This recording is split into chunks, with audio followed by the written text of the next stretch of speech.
Hello, hello, and welcome back to Retrieving Sanity with your podcast host Keegan. And this is your podcast for all mental health, addiction, recovery issues, and topics. And today we have a very special guest, and his name is Dr. Scott Bonn.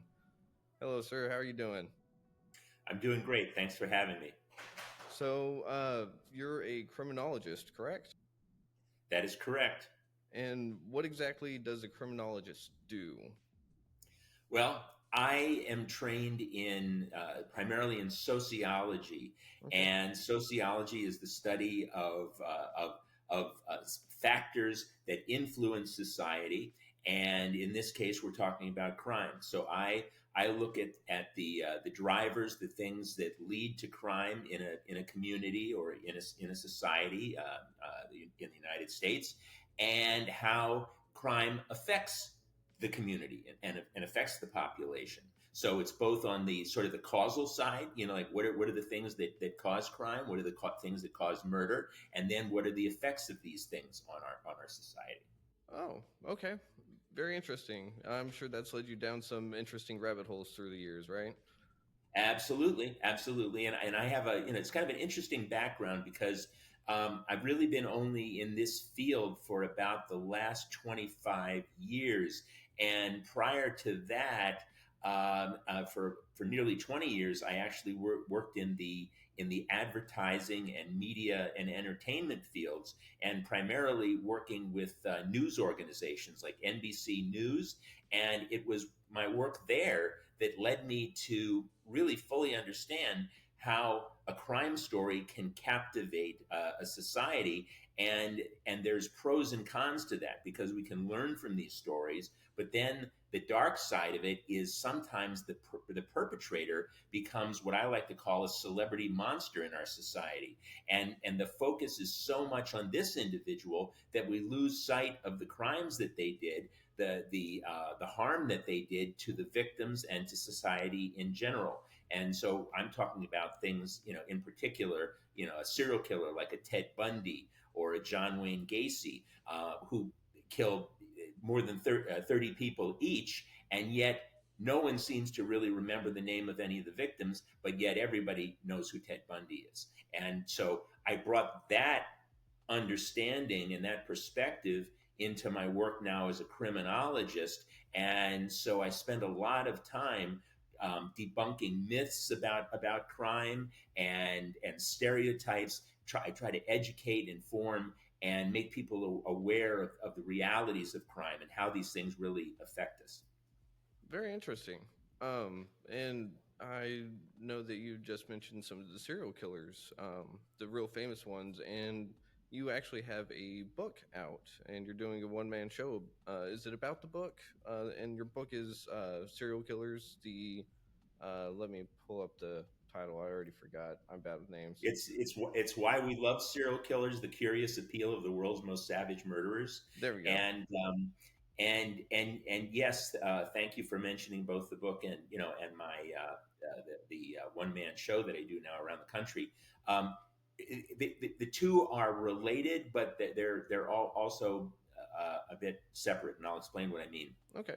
So, nearly 20 years ago now, when I was teaching in the classroom for the first time, I began to realize that when you mention the word serial killer, some people just get so excited and so enthusiastic, because these individuals like the John Wayne Gacy's and the Ted Bundys and the Jeffrey Dahmers have become like cultural icons. They're almost like lightning rods, and they get people very excited when you talk about them.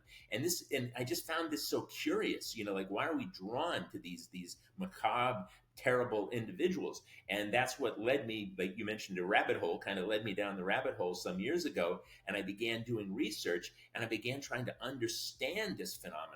Why are we drawn to them, almost like moths to a flame? And that led me to write this book, which has the very ironic title, Why We Love Serial Killers. And yet I've had people say just that. I've had people say it's like a guilty pleasure. It's like eating a pint of Haagen-Dazs in bed at 3 o'clock in the morning. It's this guilty pleasure. And then over the years, I kind of went back to my entertainment roots. I mentioned, I started out sort of in the entertainment field, and I had more and more invitations to do public speaking. And so I have now developed this show that I take around the country, and it's called Serial Killers with Dr. Scott Bonn. And basically, what it is a 90-minute exploration of the serial killer mind, the pathological mind, through my eyes and through my work and through my interviews and actual correspondence and interactions with many of these, very heinous individuals. And it is dark. It is scary. I hope it's educational and enlightening. It's also a bit shocking and chilling, but it's also entertaining, because when you have a topic like this, you almost can't help to have a little dark humor along the way. It just seems like it's part of the freight, or part of what goes with it. So it's an exciting 90 minutes, and it's entertaining, and a little scary too. Oh man, that sounds really interesting. I wish you were actually doing something here in Texas, because that would be. Well, I was in Texas last year, and I'm hoping to come back again fairly soon. I was in actually Austin and Houston and Dallas last year, Oh man, and if things go right, hopefully I'll be back there again in the not too distant future. I hope so, because I'll definitely catch you then. And you'd mentioned something about the dark humor. I think that that's kind of what society needs whenever we discuss such dark topics, because it kind of brings the humanity back, Yes. in a sense, to where it's like, yeah, yeah, there's bad things that happen, but there's always a little bit of a twist on it. Do you think that that's something that is like ingrained in people? Yeah, well, you can't sustain the tension. I mean, like, if you think about even the greatest horror movies, always have like that, that a little bit of humor, because you can't sustain that tension and that anxiety over a lengthy period of time. It becomes debilitating. So I think it's almost the same here. It's a cathartic release. It's like, for a moment I can breathe, and I can get it out, because you just can't sustain that tension forever. And then also, I think some of it has to do with the absurdity, or the unbelievable nature of it all. Sometimes things are funny just because they're so extreme and so abstract, and so unreal. You can't imagine that they're actually happening. And I think it's the same case here, because when you look at these individuals and the things that they do, it's just so over the top, unprecedented. For many of us, it's just hard to even wrap our minds around it, that we need almost like a release sometimes, a catharsis, just to let it out. Mm-hmm.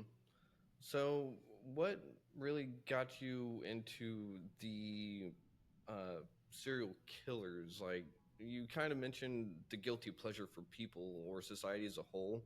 What is it that Yeah. brought you into really diving down this big rabbit hole?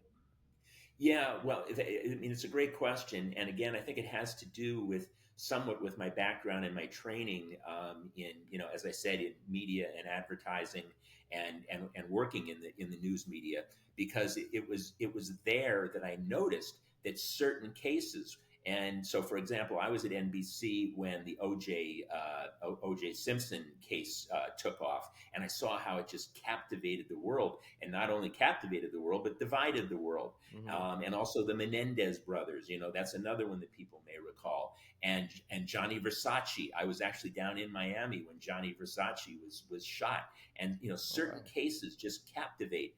And as I mentioned before, it's in those cases in particular where sometimes it's the perpetrator who becomes the focus of attention, which in my mind is wrong. The focus of attention should be on the harm done, and the victims, and the victims' families, and the people who are, really have to put the pieces back together. Mm-hmm. And we should not create these celebrity monsters, is a term that I coined, because I think it sort of, it expresses, or it demonstrates what I'm talking about. They're these monstrous individuals in terms of, ghouls, but yet they become celebrities. So they're not just celebrities, and they're not just monsters. They're celebrity monsters. And so, why the serial killers?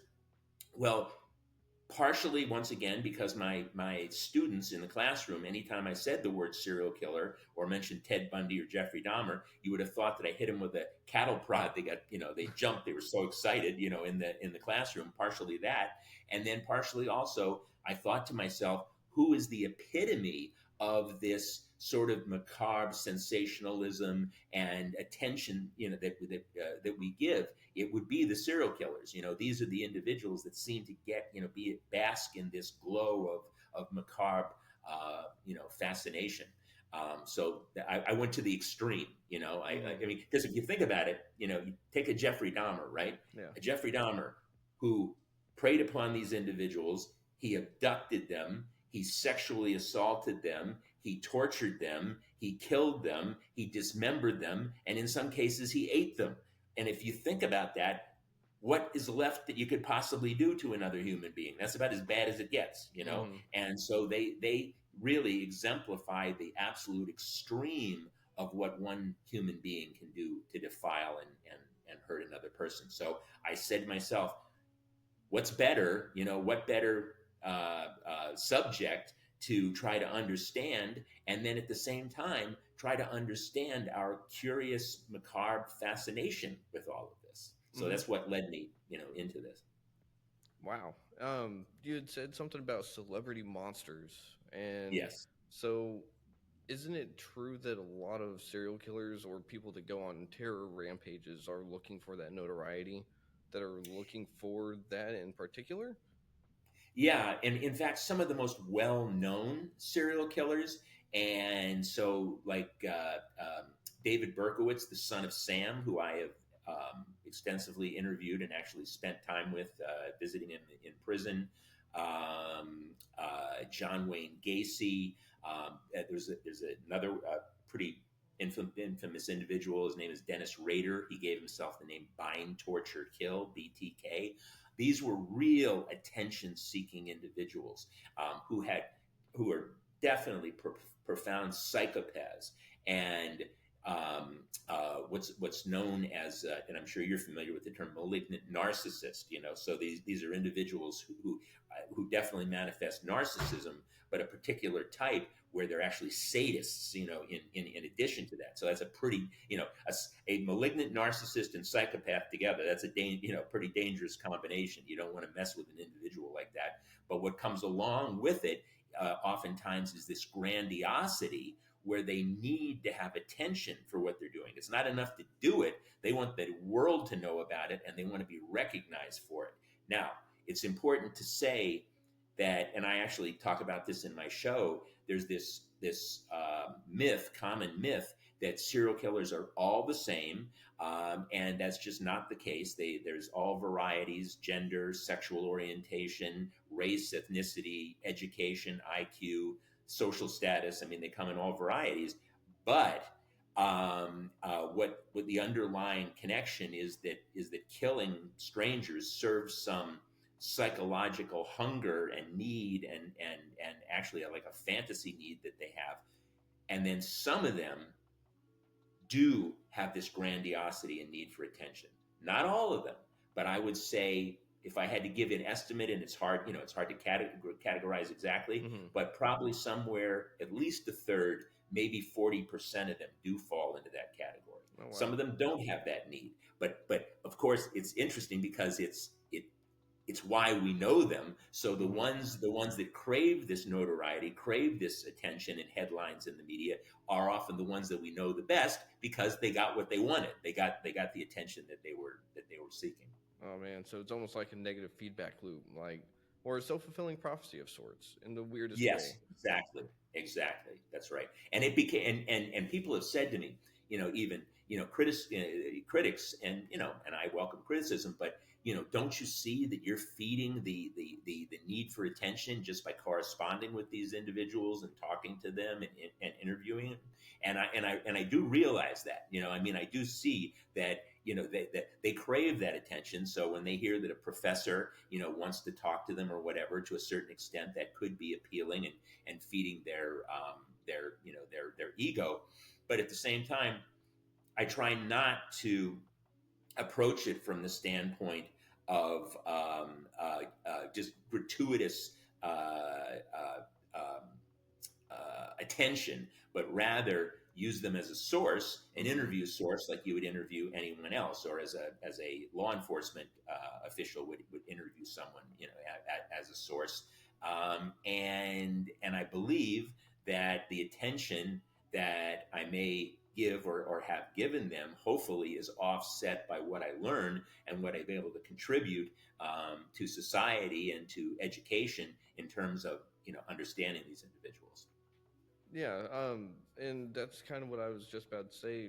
Whenever you brought up the critics talking about feeding their ego, well, I mean, yeah, but they're already incarcerated. There's not much more that they can do, um, and That is true. That is true. so Uh, there's that. But oh, sorry, go ahead. no, I was just going to say, it's interesting how they change. Like a BTK, Hmm. he's a classic example, and once again, narcissist, psychopath, does not is incapable of normal emotional connection and empathy as we might know it. And so for him, he lives in this 8 by 10 cell, and he's locked in there 23 hours a day by himself. And the 1 hour a day that he's allowed out in the courtyard, he's accompanied by a guard with a gun. So he has virtually no human interaction. And now, for most of us, that would be a debilitating thing, perhaps even a fatal thing. We just wouldn't be able to survive it for very long. Well, he's able to not only survive it, but in some ways enjoy it, because he fills his time up with other forms of fantasy and other forms of interest, that things that just amuse him. And he does love to correspond with people, because it gives him the opportunity to be the celebrity, so it was not lost on me that when I was corresponding with him, it was kind of like in Silence of the Lambs, Hannibal Lecter and Clarice Starling. You had a little bit of that going on, Uh-huh. because he definitely feels he's the great man, Mm. the genius who's going to share his pearls of wisdom, with me.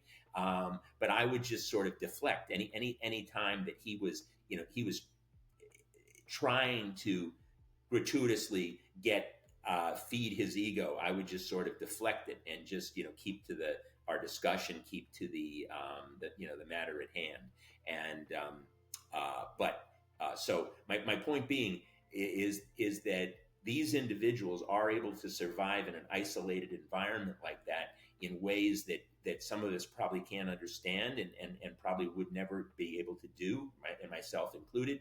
But these individuals, because they have other forms of satisfaction and other forms of fulfillment, that they don't necessarily even need human interaction. That's very interesting. It almost sounds like he thrives in that kind of environment. Yeah, he has up until lately, when his health his health is really failing now. But prior to that, I think he really did enjoy it. I mean, this is going a little bit deeper into him, but he calls his little 8 by 10 cell the cave. And what he has done is he's even created a logo for himself. He's taken the name, his name Dennis, Uh-huh. taken the D, put it on its back, so it looks kind of like a cave, the opening of a cave, Uh-huh. and he's created letterhead from himself, Huh. and it comes to you as a cave, CAVE missive, right? So it's like a letter to you from the cave. And he would tell me, this was back when his health was a lot better. He would Mm. say, things are thriving in the cave. We're very busy. We're this season we're very busy. Like he's almost like he's running a business or something out of his solitary confinement cell. So Oh yeah, man. he was. I mean, to your point, is up until his health got bad, I think he really was thriving in his own little world there. That's really interesting that someone can be in that position and thrive, because being humans, we're social creatures. Yeah, yeah. Well, he does not. That's the interesting thing about about a psychopath and a narcissist like that. He loves the attention, but yet he's, as far as I'm concerned, is just incapable of normal emotion and feelings and empathy the way you and I know it. And one of the leading FBI profilers, who I got to know very well, his name is Roy Hazelwood. He's one of the few individuals who really pioneered modern day criminal profiling, and he interviewed them all. He interviewed Bundy, he interviewed Dahmer, you name it, and he said without a doubt the most stone cold psychopath, who has given him chills more than any other is Dennis Rader. And so he finds satisfaction for himself in a way that I think it's just hard for most of us to even understand or comprehend. Hmm. So being antisocial and him being such a big narcissist, isn't narcissism really just a big antisocial personality trait or disorder? It, yeah, absolutely, absolutely. And you brought up a really, really important point because in my show, people will say to me, Scott, these individuals, they have to just be, clinically insane. And when I tell them, no, actually they're not, according to the DSM-5 and according to, the American Psychiatric Association, the vast majority of them, probably 80%, would not be considered clinically mentally ill because they fall into those categories: sociopath, narcissist, psychopath. And as such, they have these conditions, antisocial personality disorders, but they're not mentally ill. Hmm. And the response I get from a lot of people is, come on, they got to be crazy. And I said, well, yeah, I understand. I do understand your point, but clinically they are not. Hmm. And moreover, legally they are not. And that is also a really important distinction, Hmm. because in order, the way our legal system works, and I'm just going to explain it. I'm not saying I necessarily agree with all this, Uh-huh. but the way it works is this: is in order for you to use the insanity defense on your behalf and in trial, the burden is on your lawyer as opposed to the burden of proof being on the state. In this case, it flips around, and the burden of proof is on your lawyer to demonstrate that you were mentally ill, incapable of understanding the difference between right and wrong, incapable of understanding that murder was wrong at the exact moment that you killed. Not 5 minutes before, not 5 minutes after, that exact moment. That's a very difficult thing to do. It's a Yeah. very difficult thing to do. And moreover, it doesn't even apply to these individuals because they have these antisocial personality disorders. They know that it's wrong to kill. They just don't care. Nothing will inhibit them. Nothing will deter them from killing. So that's why most serial killers don't even have the opportunity to use an insanity defense because it just doesn't apply. Yeah. And so since they are clinically um, defined as such, like you said, they know what's right from wrong, and they just don't care. And so, uh, I've heard, like, of course, just from normal people, just a psychopath is crazy, absolutely out there, right? And then we also hear about sociopaths. What is the biggest distinction between the two, in your opinion? Oh, fantastic, fantastic question. And I get this all the time. Fortunately, psychopaths are much more rare than sociopaths. And the reason I say fortunately is because they're the most extreme, and they're also the most dangerous of all of the different antisocial personality disorders. Mm, Psychopathy is the most potentially dangerous. Not that all psychopaths are violent, and certainly not all psychopaths are serial killers, but they are, if one of them is most dangerous and most likely, to be violent, mm, or to be dangerous, I should say, is a psychopath. Now here's the distinction between a psychopath and a sociopath. And I'm going to speak to you. I am not a psychiatrist or a psychologist. I'm a criminologist. I'm trained, as I said, in criminology. But here's the way I understand it. Here's how I try to explain it to the layman. So, and this gets to the nature versus nurture debate. that's a big There's one. often the debate: are they born that way, or are they conditioned or socialized into it. And in the case of a psychopath is a function of nature. They are born that way. They are simply at birth hardwired differently their brain to in terms of impulse control, in terms of stimuli, in terms of how they process information and data. They're just different. And in particular, when it comes to impulse control, it's been shown that the frontal lobe of the brain, which controls impulses in a normal brain, is Hmm. almost non existent in a psychopath. So there's no guardrails, there's no brakes. When they want to do something, they just do it. Huh. And when it comes, yeah, absolutely. And you know, they because they've looked at the electrical movement and energy, you know, inside of the brain. And in the case of the psychopath, the frontal lobe is almost dead. There's just no activity there, whereas it would be fired up in the in a normal brain. Huh. Now, here's the thing. They when it comes to emotional connection, empathetic connection, that thing that, you know, between us and Hmm. other people and even other living things, is just non-existent in the case of a psychopath. They're biologically incapable at birth. And here's where I like to use an analogy of a an electronic appliance like a hair dryer. If you have a hair dryer and you pull that cord out of the wall, it just doesn't work, right? Yep. When it comes to a psychopathic brain and the ability to connect with another human being, that plug is pulled. It just doesn't happen. Huh. They can mimic affect. And often then many of them become chameleons. They learn how to mimic the appropriate emotional response and affect, but they don't really feel it. And that's why, and in the extreme case, like a Ted Bundy or a BTK, when they become a serial killer, it means nothing to them. They just can't feel it. They can't. They are incapable of that empathetic connection.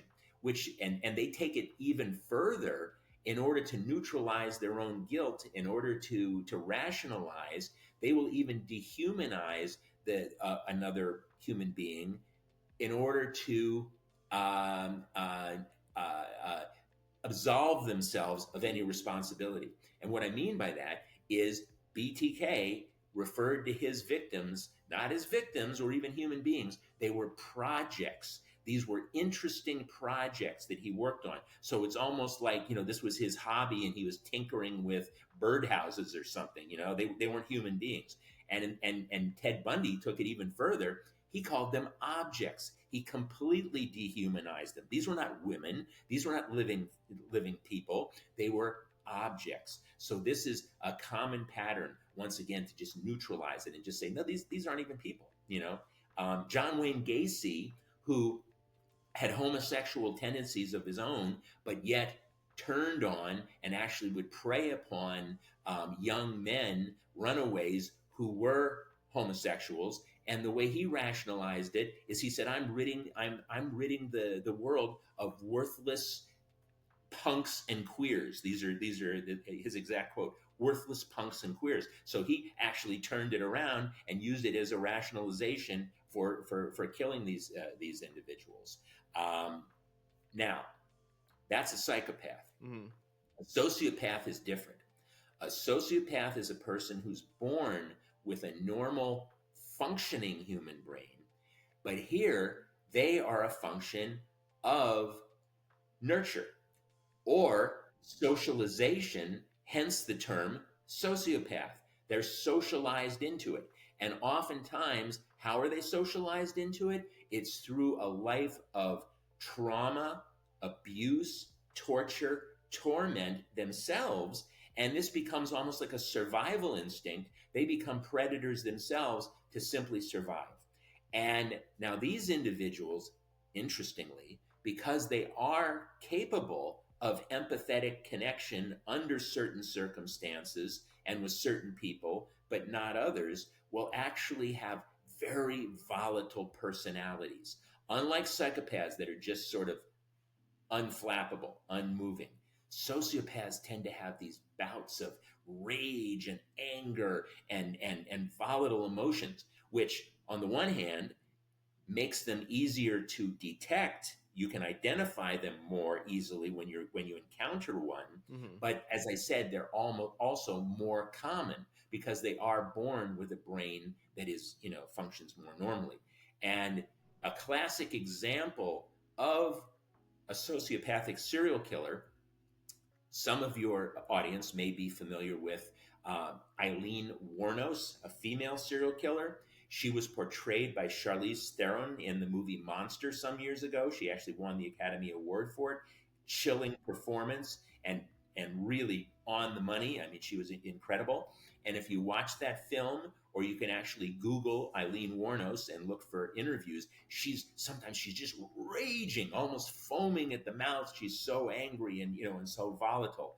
And then compare and contrast that to a Ted Bundy interview, which you can also Google, and there's just nothing there. He's just completely detached and unemotional.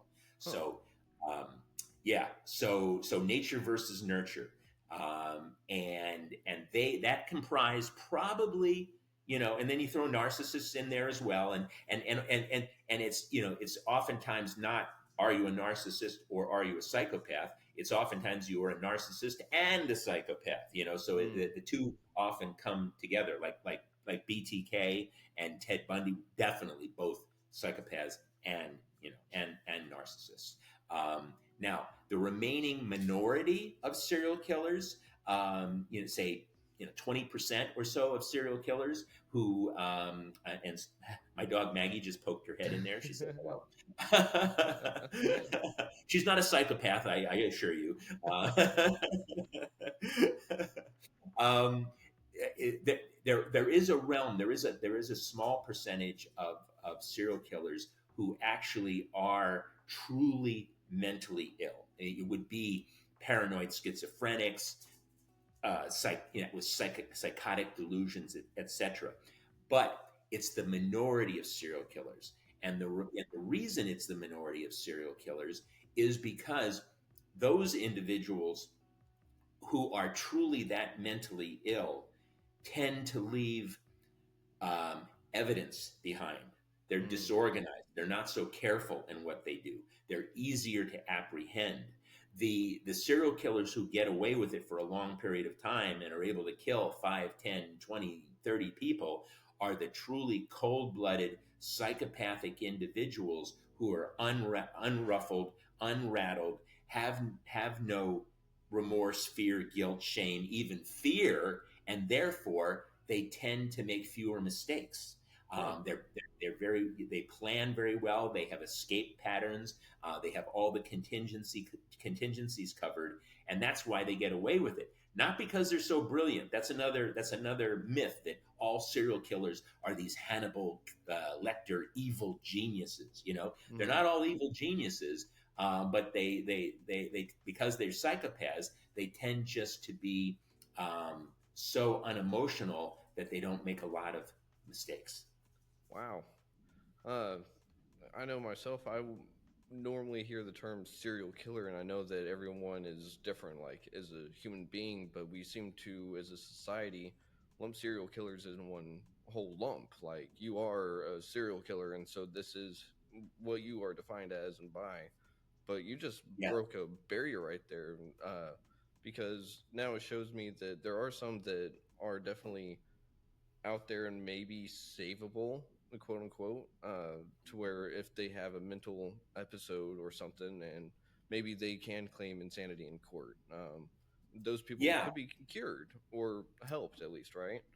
yeah. Well, there, for example, we can compare and contrast, let's say, two New York state-based serial killers in the 1990s. There was a guy by the name of Joel Rifkin, who killed 17 young women, combination of sex workers and runaways. And unfortunately, the most at-risk folks in our society are oftentimes prey for serial killers because they're just readily available and they're estranged from their families and they're on the street, and it makes, for easy targets for serial killers. And so Joel Rifkin, preyed on these individuals. and he is a complete psychopath and narcissist. He's been locked up for a while now, but he sleeps like a baby at night because nothing bothers him. He just did what he thinks he was born to do, supposed to do. Now compare and contrast that with a serial killer also from the same era named Robert Schulman, who was killing women in the 1990s. He killed five, I believe. I think it was five.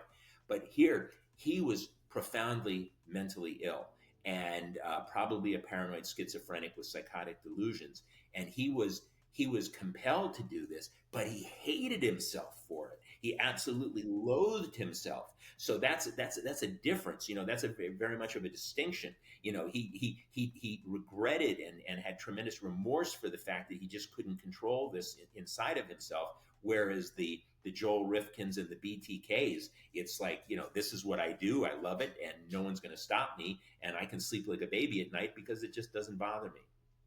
Man, I feel for that other guy. That second one, Joel was it? No, no, Joel Rifkin is the psychopath. Robert Schulman was the one who I Schul. believe was. He's now passed away. He died, and I wouldn't be surprised if it was his own self-loathing and mental instability even that led to his ultimately his demise. But and so yeah, so the serial killers that are that off the rails in terms of mental illness tend not to be the prolific long-term serial killers because they're just incapable of sustaining it, and they're the ones that leave evidence behind, and they're not meticulous in covering their tracks and things like that. So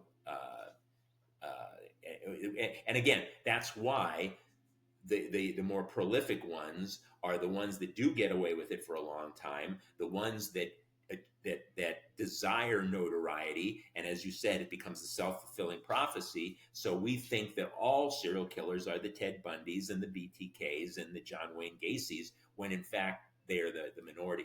They're just the minority that we know them know well. Gotcha. But so I think that's one interesting thing I haven't really thought about, because we think of serial killers as these heartless and like soul empty people or husks of people, and they don't really care. But then you have Robert Schulman, who sits there and absolutely loathes himself, and That's right. uh, like it's weird because that brings about like some sense of humanity back into the whole thing, and it actually makes me feel for the guy, because that's Yes. got to be like an absolute hell of living like Yeah, I that. was going to say it's like hell on earth. I mean, imagine being having this insatiable compulsion to kill, and yet you hate yourself for it. I mean, I can't imagine anything that's so much more of a living hell. And I know that one of the areas that you focus on is addiction, and I would I have used this analogy for a long time now, that for serial killers, particularly the Robert Schulmans, I mean, you could almost look at him as a self-destructive addict or alcoholic. He was just compelled to do it, and he hated what he was doing to himself and others around him, but he couldn't stop. But even those that don't have the emotional reaction to it, or the self-loathing, it's still very much in my mind like an addiction, because I've also spent quite a bit of time studying addiction and recovery, in my own work, and even in my own personal life. And you have these cycles, and no one described it to me better than Jeffrey, not Jeffrey Dahmer, David Berkowitz, the son of Sam. Hmm. He explained this to me.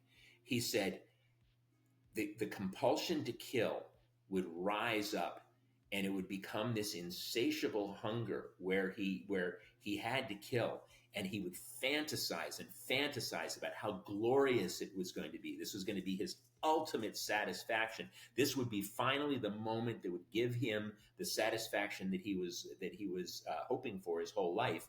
He would kill, there'd be the momentary high, but then there'd be a tremendous letdown, a Mm. tremendous letdown. And he said that the high of the kill never lived up to the fantasy of the kill. It never lived up to it. So he would go almost into a despair, into a valley, and then the hunger would start creeping up again, and he'd have to do it again. And it became this never ending cycle. I mean, that sounds a lot like addiction to me, Uh-huh. you know? And the high never sustains. It just never sustains. And you've got to have more and more and more. And a lot of times these individuals do escalate. They escalate either in terms of they truncate the time frame, that it's shorter and shorter periods of time in between the murders, or they up the risk factor somehow. They try to make Mm. it more thrilling in, in some way. I mean, that sounds quite a bit like addiction. No, that really does. Because I myself was an alcoholic for a decade, and boy, was that rough. And I messed with other things, but alcohol was my thing. And so I know a bunch of other people that would be once I was in rehab in the Minute Nehemiah in Dallas. They would talk about how they would go get clean for a few months or something, and they would just be like, "No, just one more." And like you said, it was never enough. It was never that expectation. And for me, mine was more of a active, slow suicide of Hmm. sorts. And but that was the thing too, is I hated myself for it, and uh, but that cycle of like, all right, time to get to the next high, and then uh, expectations. It seems like no matter what we do in life, nothing ever lives up to the expectation. It's always a little bit of a letdown, right? That's Uh, right. so it's sad that that even applies to the serial killers of the world. Yeah, yeah, and that's why I said I began having this it's a theoretical perspective. I mean, it's not every serial killer is going to agree with this, and even David Berkowitz didn't really like the analogy when I told him that it sounded very much like alcoholism or drug addiction. He didn't like that because in his mind he buys into the notion that that's a weakness and that it's a moral failing, right? And he didn't like that. Mm-mm. He didn't like it, even though it might apply and it might actually help to explain it in a very effective way. He Mm-hmm. simply didn't like it because of the baggage that goes along with that in our society, that you must have somehow be morally weak and so forth. Yeah, I mean, you take out the actual substances, you take out the people, you take out uh, the time periods and stuff, and you just have that cycle. That sounds exactly like addiction. And Exactly, so, exactly. But isn't it funny? Or if funny is not the right word. Ironic that even Berkowitz, a serial killer himself, didn't like that analogy applied to him because he buys into this notion of moral weakness, that you should somehow just pull yourself up by your bootstraps and stop drinking or stop doing drugs. What's wrong with you? You just grow up, young man. And so he didn't like that analogy. And in fact, if you know the lore of David Berkowitz, it is that he was obsessed with Satan, and he was killing at the behest of Satan. And he likes that better because somehow that made him feel strong, and that it was beyond his control because Satan was doing it, and that's better than being morally weak. You know what I'm saying? mm-hmm. It's kind of ironic, how he himself was believing the social norms of all of this. Yeah, that almost sounds like he was using that as his escape route of saying like, "Look, that's not me. That's on Satan, the big guy." Yeah, exactly, exactly.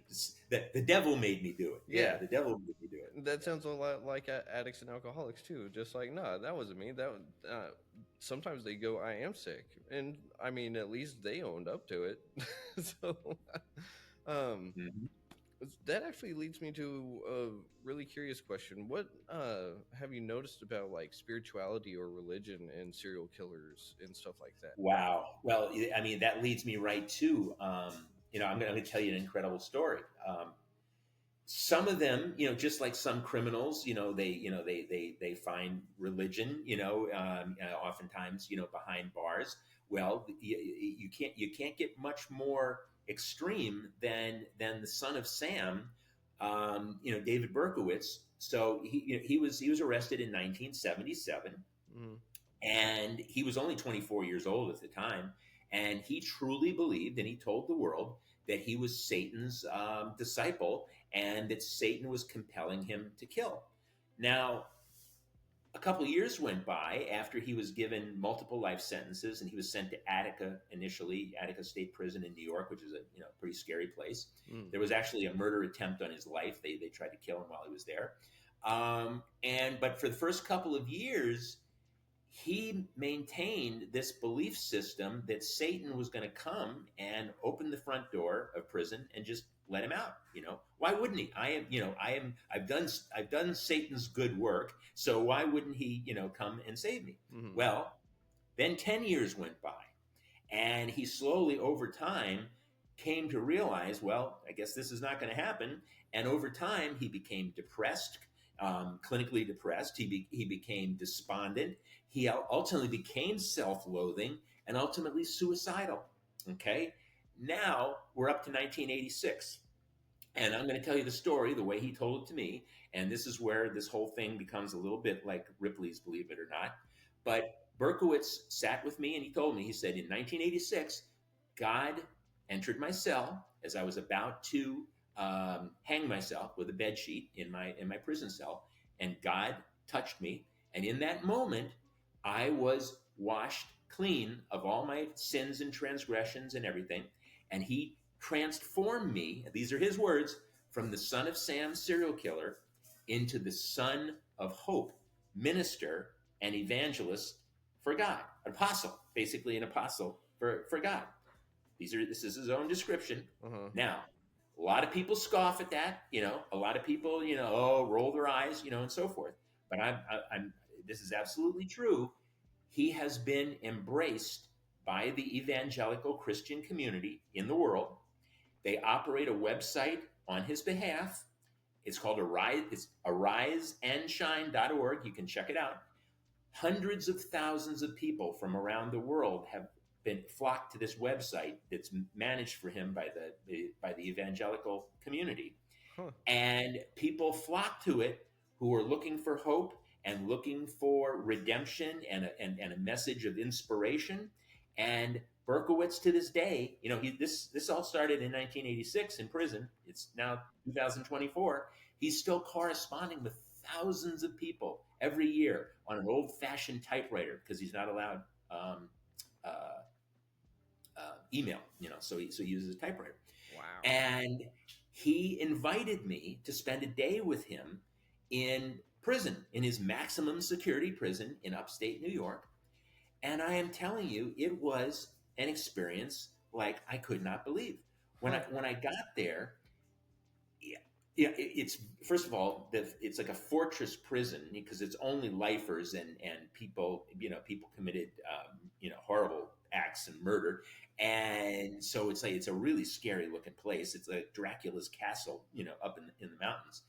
But when I got into, they took me to a cafeteria or like a commissary area to meet with him in a common room. Mm-hmm. And this common room is filled with vending machines. All right. But I was sitting there and I actually had a big bag of quarters with me because I was ready for the vending machines because the administrators told me if you feed him, he will talk all afternoon. So I thought, okay, I'll feed the guy, and we'll see what happens. Well, the door opened up, and I still had this mental image of this very scary, crazy looking young man, who shot up New York City, and instead, this guy who's fairly short and he's now balding and chubby comes scampering into the room with a big old smile on his face and big red rosy cheeks. He kind of looked like one of the seven dwarves or like a backyard ceramic gnome, and he comes scampering across the floor and he gives me this big old serial killer hug, like if there is such a thing, and I'm like, holy shit, I didn't expect this. and then we sit down, and because he's a minister, so we said the Lord's Prayer, and then he starts eating, and I'm feeding quarters into the vending machines. He's eating hot dogs, he's eating hamburgers, he's eating all kinds of stuff, and I'm just like, this is absolutely amazing. And then he proceeds to eat three huge bags of Doritos Cool Ranch flavored chips. He designated I had to get that flavor, and he wanted three, and he ate them all. And this guy, this is unbelievable. But then you may remember one of the things I mentioned to you is I started my career in advertising. Uh-huh. So I thought to myself, could there be an endorsement idea for Doritos here? The son of Sam says devilishly good chips. Hella good, right? I'm having these crazy thoughts, as I'm sitting there, and I was like, okay, okay, okay, back to reality. And then he goes on to tell me his life, right? And he starts and literally sobbing in front of me, crocodile tears about his transgressions and his remorse, wishing there was any way that he could undo the harm that he had done. But then it's like his countenance brightens, his eyes get all shining, and he still has tears, but now they're like tears of joy and hope and inspiration. And as he tells me about the work that he's doing with people all over the world, and I was sitting there, I was thinking, man, this guy, this is like an incredibly emotional moment here. And if he's an actor, he deserves an Academy Award, because he's like the Daniel Day Lewis or Robert De Niro of serial killer actors, sitting here in front of me. But then, I have a sense of spirituality myself, and especially through my own recovery and things that I've gone through. So I'm thinking to myself, maybe this is true. Could this be true? I mean, maybe what I'm seeing has, this transformation is manifested in front of me, because I have a PhD, but it's certainly not in spiritual rebirth, So who am I to say, right? Uh-huh. But then of course the devil's advocate, on my shoulder, saying, "Yeah, he's full of it. He's got to be full," And what I came to believe, however, and I truly, this is kind of in the middle now, and most things in life are not the extremes; they're somewhere in the shade of gray, and in the middle. Mm-hmm. And I truly believe, at the very least, he does believe this. I don't think he's acting. I don't think he's lying. I don't think that this is a game. I think it's very, very real for him in terms of this work that he's doing. And my feeling is, if he is affecting, having an influence, and helping people around the world through his ministry, let him do it. But I think he should remain exactly where he is. He shot 13 people, killed 6, permanently disabled a number of others, and just terrified 8 million people for more than a year. And for that, he's right where he belongs. Let him stay right where he belongs. But I'm going to tell you, it was one of the most fascinating days, afternoons of my life, that I spent in prison with him. Wow, that is very interesting. Like, I that's such a weird, interesting picture to like see a serial killer come out as like Seven Dwarf esque. Yeah, I mean, he literally, like, imagine like one of those little ceramic backyard gnomes, or Uh-huh. one of the 7 dwarves with rosy cheeks, and it's just like, oh my god, Huh. what happened to the son of Sam? Who's this gnome that's that's here now? And so I mean that is at least a physical transformation. Yeah. I'm definitely going to have to read your book, as will everyone that is listening to this, because I mean, why do we love serial killers? We got to figure it out a little bit more. I currently am touring the country with my show, and if you wouldn't allow me, or if you would allow me to give a shout out, my website is docbonn.com, DOCBONN.com, and if you go to my website, there's a whole list of the entire tour, all the cities that are coming up, and links for tickets too, if if you'd like to come. And of course, I would love it if you did. I got shit. My next shows coming up are early August. I have August 4th in St. Louis, August 5th in Nashville, and August 6th in Atlanta. About 80% of the audience is women, regardless of where I go. I mean, I've done this show from Florida. I've done it to the state of Washington, and it's always about 80% women. And I think women in particular are drawn to understand these predators because it's sort of ingrained in our society. Women fear the unknown abductor, the intruder, tremendous fear of being abducted and violated and or killed, by this unknown intruder. And I have women tell me all the time they're looking for answers. They're looking for tools, ways to identify the next Ted Bundy, or BTK, so that as not to fall victim. And then in my shows, it becomes almost like a sisterhood over the course of the 90 minutes, and there's like this cathartic release of tension and anxiety. Again, I use some dark humor, and it's almost like they let that tension out, and by the end of the show it's become like this, almost like I said, like a sisterhood, among the group. So there's some men there too, but I would definitely say on average it's about 80% women, which, by the way, my friends in the programming community, podcasts and TV shows, like Investigation Discovery TV Network, Uh, Oxygen TV Network, that's all true crime all the time. Same mm, thing, 80% women. that's crazy. And Yep. I guess it really does have to deal with survival. Uh, Yeah, absolutely, absolutely, and empathy. We're empathetic creatures. I really hope everyone that is listening finds your show and goes and attends it live, because I think everyone needs a little bit of a cathartic release on dark humor about serial killers. Because I mean, I've learned a whole lot in this hour, and I mean, I just got so many more questions for you. And I think we just opened up Pandora's box. Well, we'll have to do it again sometime. We'll have volume two. Yes, sir. That sounds like a great idea to me. Um, Okay. well, that is unfortunately all the time that we do have. But hopefully we do see you again. Again, your website is darkbond.com. DOCBONN.com, Doc Bond. All right. I'll make sure to plaster that everywhere that I can, and I'll tell my friends to check out your book. And I mean, most of my family's female, so I'm sure you're going to have a little bit of a spike in sales right there. So, all Sounds good to me. Sounds good. right, Dr. Scott Bond, until we meet again. All right. Thank you so much. I really enjoyed our discussion, and thanks for the invite. Thank you again. Stay safe. What is that one blessing? May the wind always be at your back and the sun always rise in front of you. So, Like, likewise. thank you. You have a good night, sir. Okay. Bye bye.